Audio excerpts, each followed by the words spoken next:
I have 15 ideas to change your life. Do you have 5 minutes?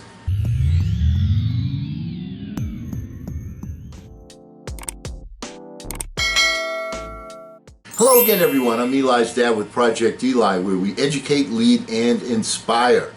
And I have 15 ideas to change your life. Do you have 5 minutes? Is an article by a gentleman named Darius Foraux, F-O-R-O-U-X, that I read that was absolutely terrific. And I want to go over some of these things with you today and tomorrow. And let's get right to it, okay? Because here at Project Eli, we educate, we lead, and we inspire. And the very first idea that Mr. Foraux talks about is think big, act small. All right, what does all that mean? Well, when you have a vision, a dream, a goal, an ambition, you always want to keep your eye on the ball for the final outcome. That's what you're looking at. But the key to achieving your goals is to chunk things down into smaller activities. And a good example of that is, let's say you're driving someplace, you're driving from your home to, let's say, where you work, and you're thinking big, quote unquote. Thinking big means getting from your home to the office, but you act small where you come to a stop sign, you stop, you come to a stoplight, you stop. That's the way you do everything.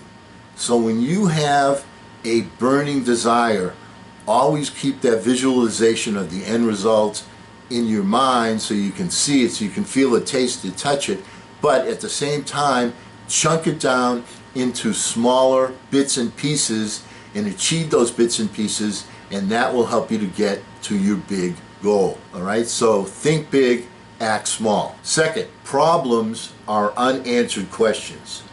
All right, well, I like to say that a different way.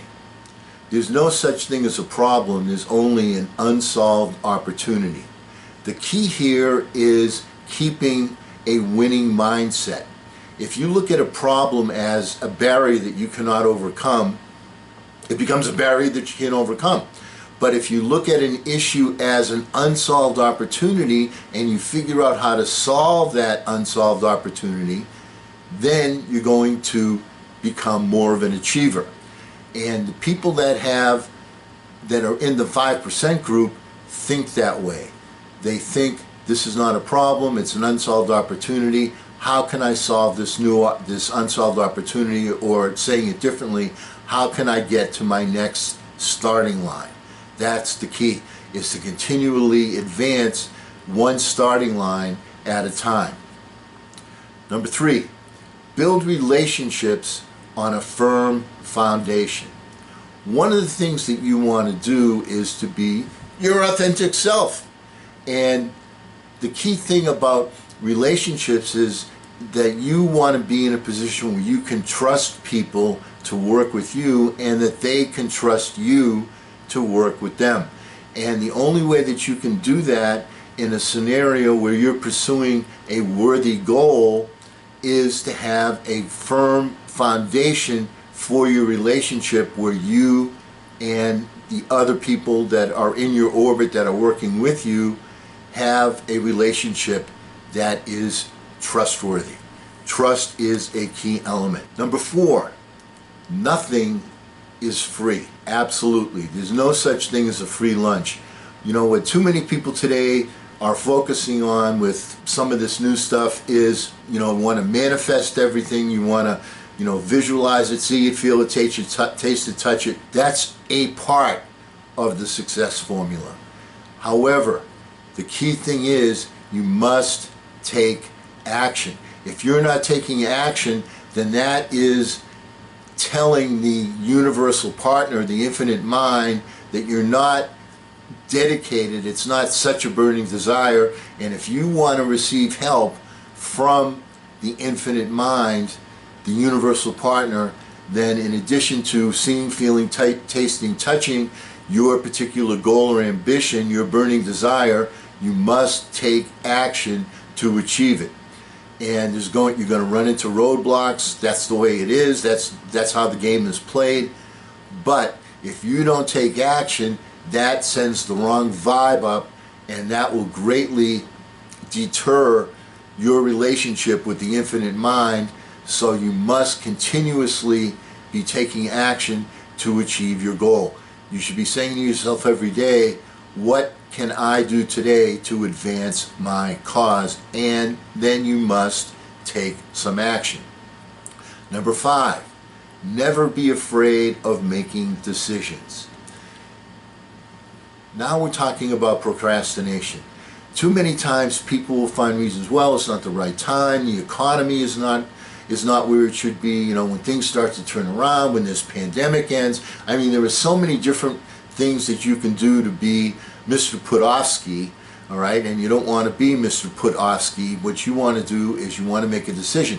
And making decisions, once you make a decision, once again, the only decision that's really a bad decision is indecision, because you have the flexible mindset that you're getting to a starting line, you're taking an action. If it succeeds, that's moving you forward. If it doesn't succeed, then that is feedback from your partner, the infinite mind, that you need to focus on a new direction.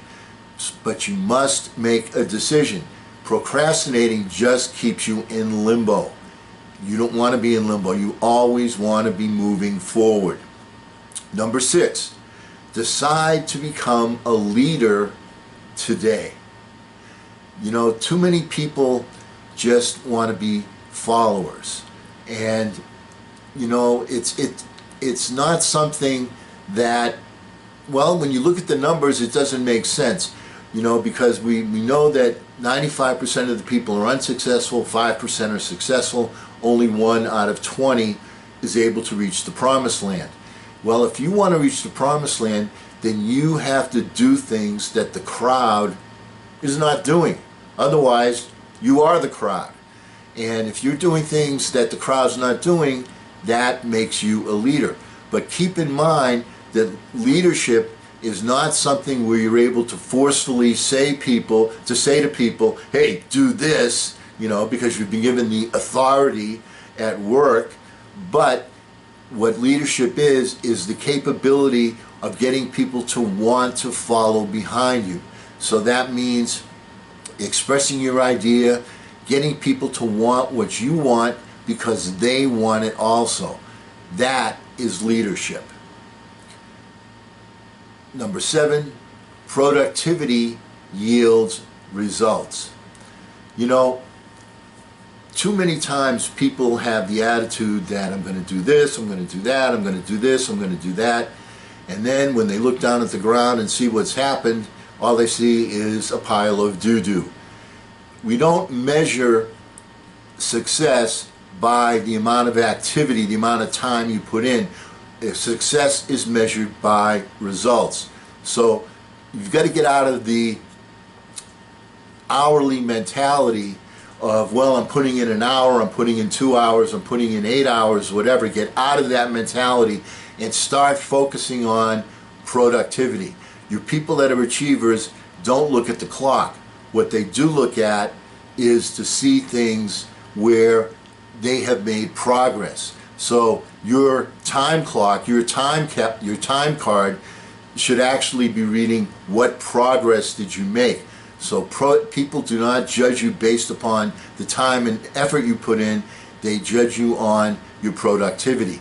Keep that in mind as you plan your day and as you review your results.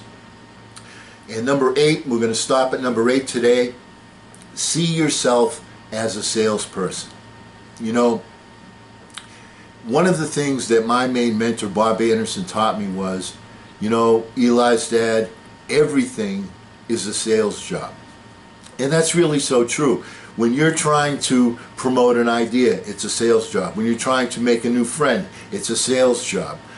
When you're trying to, you know, get your children to see things in a certain dynamic, a certain way, it's a sales job.